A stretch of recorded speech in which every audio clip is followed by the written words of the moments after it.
என்னையே கேட்குறாங்கல்ல, ஏன் துணை முதலமைச்சர் பதவி கொடுத்தா வேணாமான்னு கேட்குறாங்க. அப்புறம் எனக்கு கோபம் வருமா வராதா? ஏன் நான் முதலமைச்சர் பதவிக்கு தகுதி இல்லாதவனா?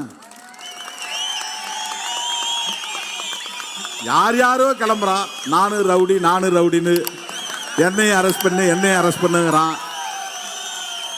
எல்லாரும் என்ன முதலமைச்சர் ஆக்குங்கன்னு போய் கேட்கும்போது, நான் 35 வருஷம் இந்த பொது வாழ்க்கையில் இருக்கிறேன், 25 வருஷம் தேர்தல் அரசியல் இருக்கிறேன், முத்தமிழறிஞர் கலைஞரோடு சேர்ந்து அரசியல் செய்திருக்கிறேன், கொஞ்ச காலம் ஜெயலலிதா அம்மாவோடும் சேர்ந்து அரசியல் செய்யக்கூடிய வாய்ப்பு கிடைத்திருக்கிறது.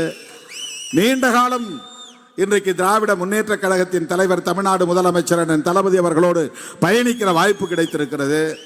ராகுல் காந்தி போன்றவர்களோடும் சேர்ந்து களமாடக்கூடிய வாய்ப்பை பெற்றவன் நான். எனக்கு என்ன தகுதி இல்லையா என்ன துணை முதலமைச்சர் அப்படின்னு சொல்றீங்க? அது என்னன்னா, அவங்க அது அல்ல, முதலமைச்சரா துணை முதலமைச்சரா அது பெருசா இது பெருசாங்கிறது இல்லை. இப்படி ஆசை காட்டினா நான் அப்படியே போயிடுவேன் அப்படின்னு நினைக்கிறேன். அப்படியே வாங்க நல்லா சுட சுட சாப்பிடலாம் வாங்க அப்படின்னு கூப்பிடுற மாதிரி கூப்பிடுறாங்களாம்.